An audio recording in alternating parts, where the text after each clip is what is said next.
नमस्ते दोस्तों, मैं प्रीति आप सभी का स्वागत करती हूँ अपने यूट्यूब चैनल पे। तो आज हम बहुत ही प्यारा दर्द भरा विवाह गीत लेकर के आए हैं। कैसा लगेगा कमेंट बॉक्स में ज़रूर बताइएगा। और दोस्तों हमारे आप लोग दोनों चैनल को अपना प्यार दुलार आशीर्वाद दीजिए, प्रीति लोकगीत चैनल को भी और परी लोकगीत चैनल को भी। तो चलिए दोस्तों आप लोगों को सुनाते हैं एक प्यारा सा विवाह गीत। कैसा लगेगा कमेंट बॉक्स में ज़रूर बताइएगा। हटिया से नुरावा महंग भैले बाबा, चुनरी भैले अनमोल जी। हटिया से नुरावा महंग भैले बाबा, चुनरी भैले अनमोल जी। वही रे चुनरिया के कारण बाबा, छोड़ी गए देशवा तोहार जी। वही रे चुनरिया के कारण बाबा, छोड़ब्यो मैं देशवा तोहार जी। वही रे चुनरिया के कारण बाबा, छोड़ब हम देशवा तोहार जी।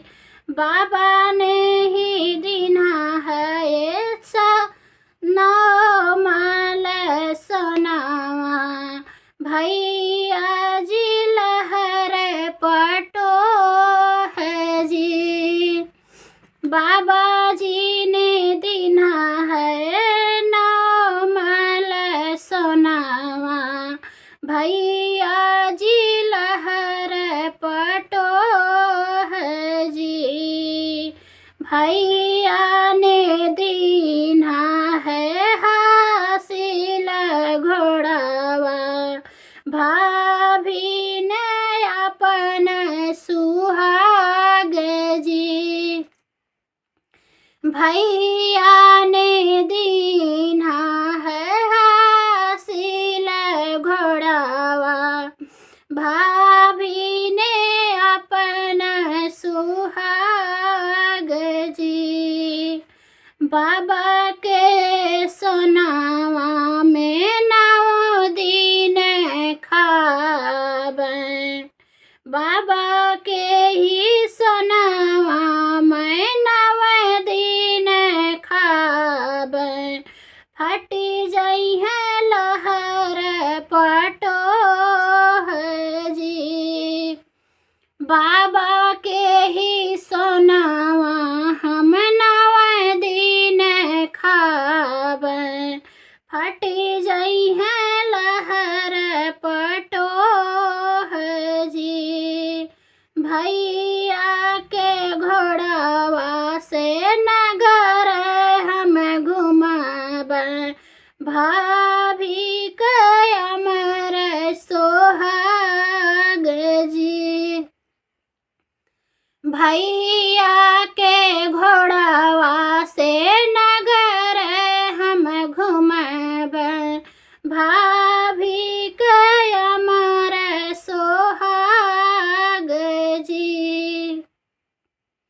हटिया से नुरावा महंग भैले बाबा, चुनरी भैले अनमोल जी।